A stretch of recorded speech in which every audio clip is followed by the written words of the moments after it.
Hello friends, मी Vishakha global online मराठीमध्ये आपल्या सर्वांचं स्वागत आहे.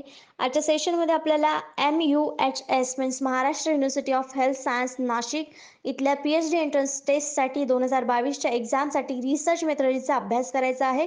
आजचं हे आपलं दुसरं लेक्चर आहे. ऑलरेडी एक लेक्चर कंप्लीट झालेलं आहे रिसर्च मेथॉडॉलॉजीवरती. सेशन स्टार्ट करण्यापूर्वी एक इम्पॉर्टंट सूचना किंवा संधी आहे त्या स्टुडंटसाठी जे स्टुडंट्स यावर्षीची PhD एंट्रन्स टेस्ट टार्गेट करत आहेत त्यांच्यासाठी स्पेशल पेपर 1 रिसर्च मेथॉडॉलॉजीवरती कंप्लीट कोर्स घेऊन आलो आहोत. ज्या कोर्समध्ये तुम्हाला मिळणार आहेत full syllabus notes, full syllabus test series, full syllabus video lectures plus 1500 plus MCQ PDF जी रिव्हिजनसाठी तुम्हाला कामाला येणार आहे. असा हा कंप्लीट कोर्स आहे जो तुम्हाला ही PhD एंट्रन्स टेस्टमध्ये सेक्शन ए मध्ये किंवा पेपर 1 मध्ये कंप्लीट म्हणजे मॅक्झिमम मार्क्स मिळवण्यासाठी हेल्प करणार आहे. सो हा कोर्स जॉईन करण्यासाठी फक्त दिलेल्या व्हॉट्सअप नंबरवरती मेसेज करायचा आहे, ज्याची फीस आहे 999 म्हणजे 999 रुपये. सुरू करूयाच्या प्रश्नांना. पहिला प्रश्न आहे, what is the name of conceptual framework in which the research is carried out? संशोधन करण्याच्या वैचारिक चौकटीचं नाव काय आहे? वैचारिक चौकट इथे का म्हटलेलं आहे? कन्सेप्च्युअल फ्रेमवर्क इथे का म्हटलेलं आहे? नुसतं फ्रेमवर्क म्हटल्यानंतर तिथे आपण एक फ्रेम कुठल्याही प्रकारची असू शकते, पण इथं वैचारिक फ्रेमवर्क म्हटलं म्हणजे आपण विचार करून ठेवतो की अशी अशी आपल्याला बांधणी करायची आहे. ती वैचारिक चौकट म्हणजे संशोधनाची काय आहे? तर त्या वैचारिक चौकट कशाला म्हणतात हा आपला प्रश्न आहे. आपले ऑप्शन्स आहेत, रिसर्च हायपोथेसिस संशोधन गृहीतक, सिनॉप्सिस ऑफ रिसर्च संशोधन सारांश, रिसर्च पॅराडिम म्हणजे संशोधन नमुना आणि रिसर्च डिझाईन संशोधन डिझाईन ज्याला म्हणतो आपण संशोधन रचना. त्याचं करेक्ट आन्सर आहे डी, रिसर्च डिझाईन संशोधन रचना. कारण आपल्याला हे प्रत्येक वेळी लक्षात ठेवायचं आहे, जेव्हा कन्सेप्च्युअल फ्रेमवर्क हा वर्ड येतो तेव्हा तिथं ते रिसर्च डिझाईनशी रिलेटेड असतो. प्रश्न जो असतो तो आपला रिसर्च डिझाईनशी रिलेटेड असतो, कारण रिसर्च डिझाईनसाठीच आपल्याला एक फ्रेमवर्क बनवावं लागतं. मेंटल किंवा कन्सेप्च्युअल वैचारिक चौकट आपल्याला बनवावी लागते की आपला रिसर्च कसा असणार, आपल्या मेथड्स कुठल्या यूज करायच्या आहेत हे आधी आपल्याला विचार करावा लागतो, नंतर त्या कागदावर उतरवावं लागतात आणि नंतर मग आपल्याला ते इम्प्लिमेंट करावं लागतं आपल्या रिसर्चमध्ये. म्हणून जिथे जिथे फ्रेमवर्क वर्ड येईल तिथे तिथे आपल्याला रिसर्च डिझाईन हा वर्ड लक्षात ठेवायचा आहे किंवा ती कन्सेप्ट इथे आपल्याला लक्षात ठेवायची आहे. मग आपलं करेक्ट आन्सर इथे काय आलेलं आहे डी. तर रिसर्च डिझाईन काय आहे? Research design is a framework of research methods and techniques chosen by the researcher. जसं मी म्हटलं की रिसर्चर्सकडून हे मेथड्स आणि टेक्निक ठरवण्यासाठी फ्रेमवर्क असतं. The design allows researchers to home in research methods and that are suitable for the subject matter and set up their studies up for the success. म्हणजे आपला research चांगला व्हावा यासाठी किंवा सक्सेसफुल राहावा यासाठी एक आपण ही चौकट आखत असतो, ज्याच्यामध्ये आपण मेथड्स ठरवत असतो की आपल्याला कुठली मेथड या रिसर्चमध्ये आपल्या निवडलेल्या सब्जेक्टमध्ये कुठली मेथड योग्य आहे ते इथे आपण ठरवत असतो. The research design of research topic explains the types of research. तर रिसर्च डिझाईनमध्ये देखील वेगवेगळे प्रकार आहेत, टॉपिक्स आहेत. ते कुठले कुठले आहेत? एक्सपेरिमेंटल, सर्वे, कोरिलेशनल, सेमी एक्सपेरिमेंटल, रिव्ह्यू, हे सगळे जे आहेत ते टाईप्स आहेत रिसर्च डिझाईनचे. पण हे आपण नंतर एखाद्या क्वेश्चनमध्ये येतील त्यावेळेस एक्सप्लेन करणार आहोत किंवा थेरी पार्टमध्ये आपण बघणार आहोत. पण तोपर्यंत रिसर्च डिझाईनचे हे प्रकार आहेत हे आपल्याला लक्षात ठेवायचं आहे. And also it's sub types म्हणजे याच्यात सब टाईप्स पण आहेत. ते कोणते कोणते आहेत? Experimental design, research problem, descriptive, case study. Research डिझाईनचे हे प्रकार आहेत. नेक्स्ट क्वेश्चन म्हणजे 2 नंबरचा क्वेश्चन आपल्याला बघायचा आहे.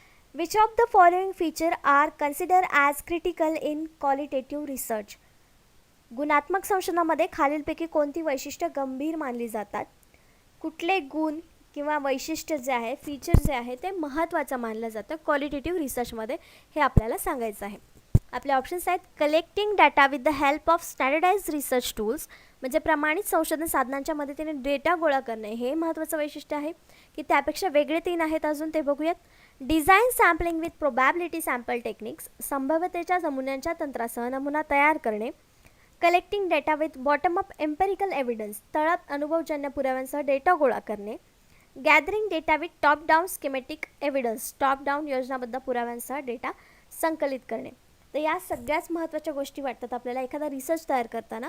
पण क्वालिटेटिव्ह रिसर्चचा महत्त्वाचा गुण काय आहे तर आपल्या इथे करेक्ट आन्सर असणार आहे C, collecting data with bottom up empirical evidence. का तर आपल्याला जेव्हा आपण रिसर्च करतो तेव्हा तळापासून ते पूर्ण डोक्यापर्यंत किंवा वरचा जो हाय पॉईंट आहे तिथपर्यंत माहिती गोळा करावी लागते, डेटा कलेक्शन करावं लागतं, पण सोबत त्याला त्याचे पुरावेही लागतात. म्हणजे आपण कशाद्वारे ही माहिती खरी म्हणतोय किंवा तो त्याचा काय उपयोग आहे किंवा कुठून ही माहिती मिळवलेली, त्याचा स्रोत जो आहे तो व्हॅलिड आहे की नाही, ह्या सगळ्या माहिती आपल्याला एक्सप्लेन कराव्या लागतात, एव्हिडन्स द्यावे लागतात, पुरावे द्यावे लागतात. तेव्हा तो एक अनुभवजन्य रिसर्च, क्वालिटेटिव्ह रिसर्च असा मानला जातो. म्हणजे हे एक गंभीर, महत्त्वाचं, नाजूक असं एक वैशिष्ट्य आहे गुणात्मक संशोधनाचं, असं आपण म्हणू शकतो. म्हणून आपल्या इथे करेक्ट आन्सर सी आहे. टॉप डाऊन आणि बॉटम अप हे दोन वेगवेगळे प्रकार आहेत आपले डेटा कलेक्शनमधले, डेटा कलेक्शन मेथड्सचे. तर ते आपण एक्सप्लेन करून घेऊया. Top down data collection method involves creating an overarching system of data collection and analysis before detailing and fleshing out subsystems under it. This subsystem can then have even more details and refined subsystems beneath them as appropriate. As an example, for information gathering, this may look like creating a system of reporting for the management team first and then detailing how the field workers get the data of management afterwards. तर top डाऊनमध्ये कसं आहे, जसं मी bottom up सिस्टीममध्ये काय आहे की तळापासून ते वरपर्यंत आपल्याला डेटा कलेक्शन करायचा असतो. तर या उलट टॉप डाऊनमध्ये आहे, म्हणजे सुरुवातीपासून ते तळापर्यंत. जसं एक उदाहरण त्यांनी दिलेलं आहे आपल्याला की एक मॅनेजमेंट टीम आहे ज्याच्यामध्ये मॅनेजर सगळ्यात वरती आहे. डेटा कलेक्शन करताना मॅनेजरला सगळ्यात वरती धरावं लागेल, त्याला आधी विचारावं लागेल, आपली माहिती घ्यावी लागेल त्याच्याकडून. त्यानंतर मग जे काही वर्कर्स आहेत, मॅनेजर, नंतर ज्युनियर मॅनेजर, जे काय आहेत, वर्कर्स आहेत, एम्प्लॉई आहे, एंट्रन आहेत, असे वेगवेगळे प्रकार असतात. मग त्यांचा सुद्धा समावेश त्याच्यामध्ये होतो, पण कसा, टॉप डाऊन, म्हणजे मॅनेजरपासून ते एंटर्नपर्यंत. नंतर काय आहे, बॉटम अप. जसं टॉप डाऊन आहे तसंच बॉटम अप आहे. मग बॉटम अपमध्ये काय असणार आहे, तर वर्करपासून स्टार्टिंग करणार आपण ते मॅनेजरपर्यंत पोहोचणार डेटा कलेक्शनच्या मेथडमध्ये. तरी पण आपण बघूया. Bottom up data collection methods involve piecing together system at the field level to give rise to more complex system further up the information ladder, in the process making this original system subsystem within the final design.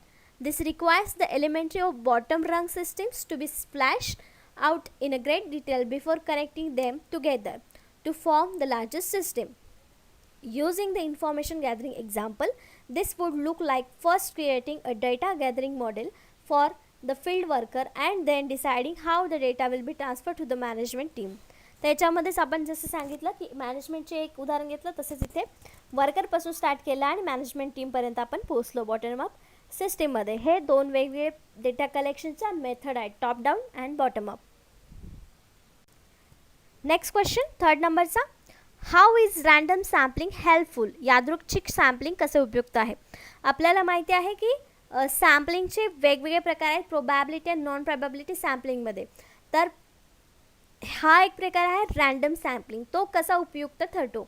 आपल्या options आहेत reasonably accurate, अगदी अचूक असतो म्हणून, and economical method of data collection, data collection करण्याची एक आर्थिक पद्धत आहे, फ्री फ्रॉम पर्सनल बायस, वैयक्तिक पक्षपातीपासून मुक्त आहे, आणि D all of the above आहे.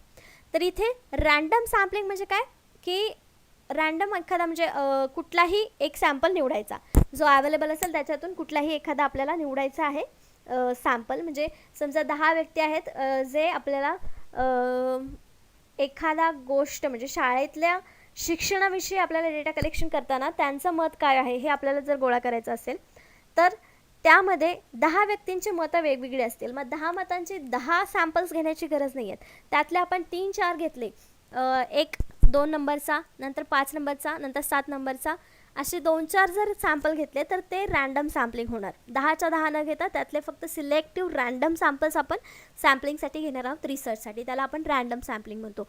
याला आपण डिटेलमध्ये बघू, पण याचं करेक्ट आन्सर आहे D all of the above. का तर रँडम सॅम्पलिंग जसं मी सांगितलं की जे अवेलेबल आहेत त्याच्यातून आपल्याला निवडायचे असतात, म्हणून ते अगदी अचूक देखील असतात.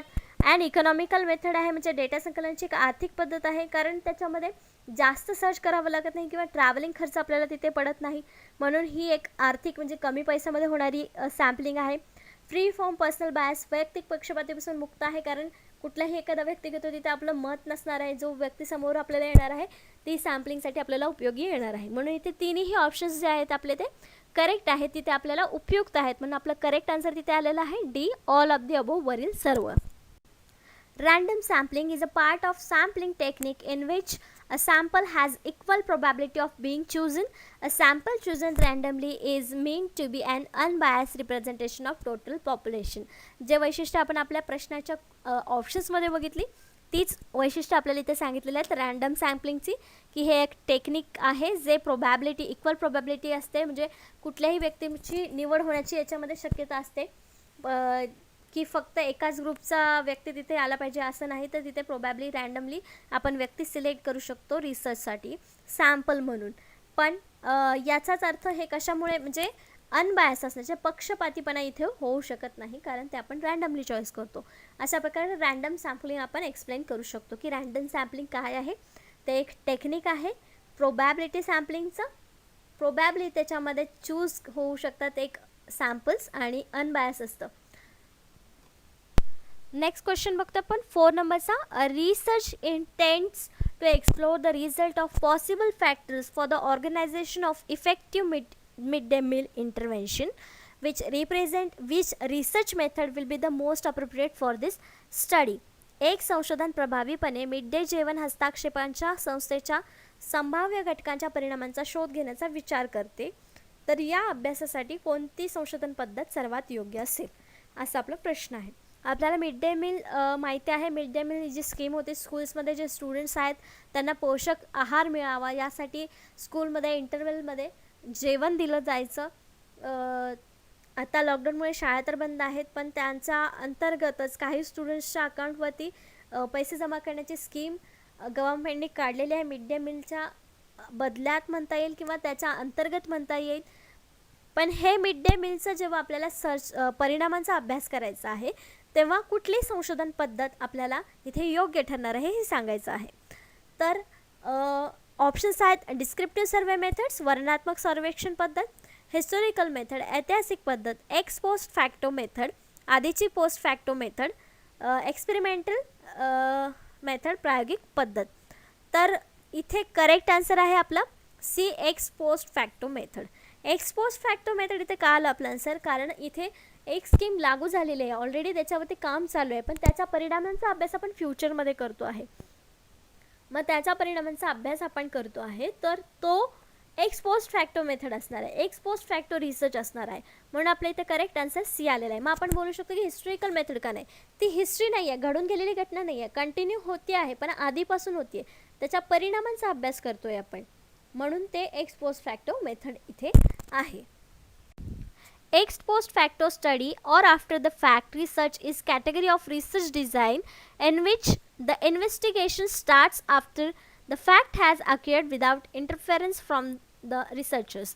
The majority of social research in context which it is not possible to acceptable to the manipulate and characteristics of human participants is based on ex post facto research design. तर एक्स पोस्ट फॅक्टोचं वैशिष्ट्य असं आहे की हे fact जसेच्या तसं मांडतं, ह्याच्यामध्ये human interference काय नसतो किंवा होण्याचे चान्सेस हे कमी असतात. म्हणजे आपली मिड डे मीलची जी स्कीम आहे त्याचा परिणाम आपल्याला आत्ता या प्रेझेंट डेमध्ये दिसतोय आणि आपण मागच्या एक्स पोस्ट फॅक्टोवरून त्याचे परिणाम काढतोय, म्हणजे त्याच्यामध्ये कुठलाच इंटरफिअरन्स नसणार आहे. जो ऑलरेडी त्याच्यावरचा परिणाम दिसून आलेला आहे तोच आपल्याला इथे आपल्या रिसर्चमध्ये मांडावा लागणार आहे. कुठलाही व्यक्ती किंवा व्हेरिएबल त्याच्यामध्ये मॅनिप्युलेशन करू शकत नाही, हे त्याचं कॅरेक्टरिस्टिक्स आहे. अशा प्रकारे आपण एक्स पोस्ट फॅक्टो काय आहे किंवा x post facto research design काय आहे हे आपण सांगू शकतो. नेक्स्ट क्वेश्चन आहे 5th नंबरचा. In order to pursue the research, which of the following is priorly required? संशोधनासाठी पुढीलपैकी कोणत्या गोष्टीची पूर्तता करणे आवश्यक आहे, म्हणजे संशोधनासाठी खालीलपैकी कुठली गोष्ट सर्वात आवश्यक आहे. ऑप्शन्स आहेत डेव्हलपिंग अ रिसर्च डिझाईन, संशोधन डिझाईन विकसित करणे, फॉर्म्युलेटिंग अ रिसर्च क्वेश्चन, संशोधन प्रश्न तयार करीत आहे, deciding about the data analysis procedure, data विश्लेषण प्रक्रियेबद्दल निर्णय घेत आहे, फॉर्म्युलेटिंग अ रिसर्च हायपोथेसिस, संशोधक गृहीतक बनवणे. तर इथे आपल्याला कुठली गोष्ट सर्वात आवश्यक आहे हा प्रश्न आहे. तर हायपोथेसिस, डेटा ॲनालिसिस ह्या सगळ्या नंतरच्या स्टेप्स आहेत रिसर्चच्या, पण सगळ्यात पहिले आपल्याला डिझाईनच्या पण अगोदर आपल्याला क्वेश्चन पाहिजे, कारण समस्याच नसेल आपल्यासमोर, आपल्याकडे समस्या नसेल तर आपण रिसर्च कशावर करणार, हो ना. म्हणून तिथे क्वेश्चन आपल्याला आधी फॉर्म करता आला पाहिजे, प्रश्न तयार करता आला पाहिजे. म्हणजे ही आपली सगळ्यात बेसिक नीड आहे रिसर्चसाठीची. मग इथं आपलं करेक्ट आन्सर काय येणार आहे? बी, फॉर्मॅटिंग अ रिसर्च क्वेश्चन, संशोधन प्रश्न तयार करत आहे. हा आपला इथे आवश्यक घटक आहे संशोधनासाठीचा. What is research problem? Research problem म्हणजे काय? It refers to some difficulty which a researcher experience in the context of either theoretical or practical situation and wants to obtain a solution for the same. A research problem can be simply defined as a statement that identifies the problem or situation to be studied. तर research problem म्हणजे थोडक्यात इथे सांगितलेलं आहे की एक problem आहे, solution शोधायचं आहे त्याच्यावरती. मग ते सोल्युशन काय असणार? आपलं रिसर्च असणार आहे. तर रिसर्च प्रॉब्लेमला आपण स्टेटमेंट म्हणून घेऊ शकतो, ज्याच्यावर आपल्याला सोल्युशन शोधायचं आहे. कुठल्याही सिच्युएशनचा प्रॉब्लेम सॉल्व्ह करण्यासाठी ते स्टेटमेंट आवश्यक असतं. प्रॉब्लेमच नसेल तर आपण त्याच्यावर सोल्युशन काय शोधणार, बरोबर ना. आपण आयुष्यातही जगताना असंच करतो ना. जर एखादी समस्या समोर आली तरच त्याच्यावर सोल्युशन शोधतो. डायरेक्ट सोल्युशन शोधायला जातो का आपण? नाही. मग इथं देखील पहिली स्टेप रिसर्चची काय आहे? रिसर्च प्रॉब्लेम सर्च करणं किंवा रिसर्च प्रश्न तयार करणं. नेक्स्ट क्वेश्चन आहे 6th. Which one among the following statement is falls in the context of participatory research? सहभागी संशोधनाच्या संदर्भात खालीलपैकी कोणते विधान चुकीचे आहे हे विचारलेलं आहे. नेहमी पेपर सॉल्व्ह करताना, कुठल्याही एक्झामला जाताना आपल्याला प्रश्न नीट वाचायचा असतो. करेक्ट आन्सर आपल्या जवळच असतं, ओळखीचं असतं, पण आपण प्रश्न चुकीचा वाचतो म्हणून आपण उत्तरही चुकीचं देतो. मग इथं आपल्याला काय प्रश्न विचारलेला आहे की कोणतं विधान चुकीचं आहे, म्हणजे त्यातले 3 विधानं बरोबर आहेत आणि एकच चुकीचं आहे, ते कोणतं आहे ते आपल्याला सांगायचं आहे. ऑप्शन्स आहेत. It recognise knowledge as a power, हे ज्ञानाला सामर्थ्य म्हणून ओळखतं. It is collective process of enquiry, ही चौकशीची सामूहिक प्रक्रिया आहे. It emphasises people as a expert, हे तज्ज्ञ म्हणून लोकांना जोर देते किंवा ओळख देते. Its sole purpose is the production of knowledge, त्याचा एकमात्र उद्देश ज्ञानाची निर्मिती आहे. सगळेच बरोबर वाटत आहेत आपल्याला संशोधनाबद्दल. हे सगळे जे वाक्य आहेत ती सगळीच बरोबर वाटत आहेत, पण यातला एक चुकीचं आहे आणि ते आन्सर आहे डी, इट्स सोल. सोल जो आहे तो चुकीचा वर्ड आहे इथे. Its purpose is to production of knowledge, हे आन्सर आपलं विधान स्टेटमेंट बरोबर झालं असतं, पण आपल्या इथं इट्स सोल पर्पज म्हटलेलं आहे, म्हणजे एकमेव एकमात्र उद्देश दिलेला आहे. तर याचा एकमात्र उद्देश हा नाही, याचे अनेक उद्देश आहेत. जे आपण वरती बघितले ते सुद्धा त्याचे उद्देशच आहेत असं आपण म्हणू शकतो. म्हणून आपल्या इथं करेक्ट आन्सर काय आलेलं आहे? डी, हे विधान चुकीचं आहे. सहभागी संशोधन पार्टिसिपेटरी रिसर्चच्या रिलेशन कॉन्टेक्स्टमध्ये. The researcher work with the members of the community to understand and resolve the community problems, to empower community members and to democratize research. The methods of participatory research includes group discussions of personal experience, interviews, surveys, analysis and public documents. तर participatory research म्हणजे आपल्याला माहिती आहे की सगळे participate करून तिथं research होतो आणि त्यामध्ये कुठल्या कुठल्या मेथड्स यूज होतात. तर group discussion, personal experience, interviews, surveys, analysis of public documents, या सगळ्याचा तिथे वापर होतो पार्टिसिपेटरी रिसर्चमध्ये. नेक्स्ट क्वेश्चन आहे 7th नंबरचा. What does the longitudinal research approach actually deal with? रेखांशाचा संशोधन दृष्टिकोन प्रत्यक्षात कशाचा सामना करतो?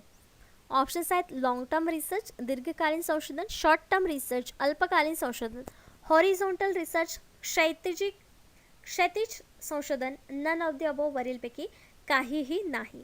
त्याचं करेक्ट आन्सर आहे ए, लॉंग टर्म रिसर्च, दीर्घकालीन संशोधन. का ते आपण समजून घेऊया. तर लॉन्जिट्युडिनल रिसर्च जो आहे, अप्रोच जो आहे, तो कसा आहे की एका विषयावर अनेक वर्ष अभ्यास करायचा एका ठराविक गॅपने किंवा एका ठराविक कालावधीमध्ये, त्याला आपण लॉन्जिट्युडिनल रिसर्च असं म्हणतो. मग ही कशी टर्म झाली? ही एक लॉंग टर्म रिसर्च प्रोसेस झालेली आहे. म्हणून इथं आपलं करेक्ट आन्सर काय आलेलं आहे? A, long term research. A longitudinal study is a type of correlational study that involves looking at variables over the extended period of time. तर याच्यामध्ये काय सांगितलेलं आहे की एकाच व्हेरिएबलवर बराच काळ आपण संशोधन किंवा स्टडी करत असतो. This research can take place over the period of weeks, months और इवन इयर्स. तर हा कालावधी काही आठवड्यांचा असू शकतो, काही महिन्यांचा असू शकतो, तर काही वेळेस हा काही वर्षांचा देखील असू शकतो. In some cases longitudinal studies can last several decades. काही वेळेस लॉन्जिट्युडिनल स्टडीज करताना डिकेड्स म्हणजे 10 वर्ष देखील डिकेड्समध्ये हा स्टडी केला जाऊ शकतो लॉन्जिट्युडिनल स्टडीमध्ये. म्हणून याला आपण काय म्हणतो, लॉंग टर्म रिसर्च असं म्हणतो. आपलं करेक्ट आन्सर तिथं ए आलं होतं, long term research. Next question आहे 8th नंबरचा. Evaluation research is concern with dash dash. मूल्यांकन संशोधन डॅश डॅशशी संबंधित आहे. कशाशी संबंधित आहे? आपले ऑप्शन्स आहेत how well are we doing म्हणजे आपण किती चांगले करत आहोत, वाय आर वी डुईंग आपण का करत आहोत, व्हॉट आर वी डुईंग आपण काय करत आहोत, आणि दी नन ऑफ दी अबो. तर इव्हॅल्युएशन या वर्डवरूनच आपल्याला समजायला पाहिजे की आपण इव्हॅल्युएशन म्हणजे काय करतो, तर मूल्यांकन करतो स्वतःचं. एक्झाम्स वगैरे होतात त्याच्यामध्ये देखील इव्हॅल्युएशन होतं, म्हणजे तुमचं ज्ञान किती आहे हे मोजलं जातं, मूल्यांकन केलं जातं. म्हणजेच इथं आपलं करेक्ट आन्सर काय असणार आहे, A how well are we doing. इव्हॅल्युएशनचा मेन मोटो काय आहे, कन्सर्न काय आहे की आपण किती चांगल्या प्रकारे काम करत आहोत किंवा आपण जे करत आहोत ते किती चांगल्या प्रकारे करत आहोत याच्यावरती ते इव्हॅल्युएशन रिसर्च असतो, कन्सर्न असतो.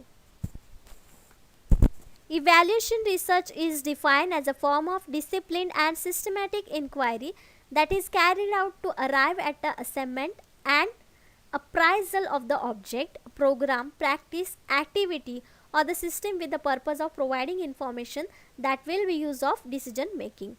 तर इव्हॅल्युएशन रिसर्च कशासाठी होतो, त्याच्यामध्ये आपल्याला प्राईज देण्यासाठी, ऑब्जेक्टला प्रेज करण्यासाठी, अप्रायझल देण्यासाठी, ॲक्टिव्हिटी किती चांगली झाली हे बघण्यासाठी, सिस्टीमचा पर्पज जो आहे तो झाला की नाही फुलफिल हे बघण्यासाठी आपण इव्हॅल्युएशन रिसर्च करत असतो.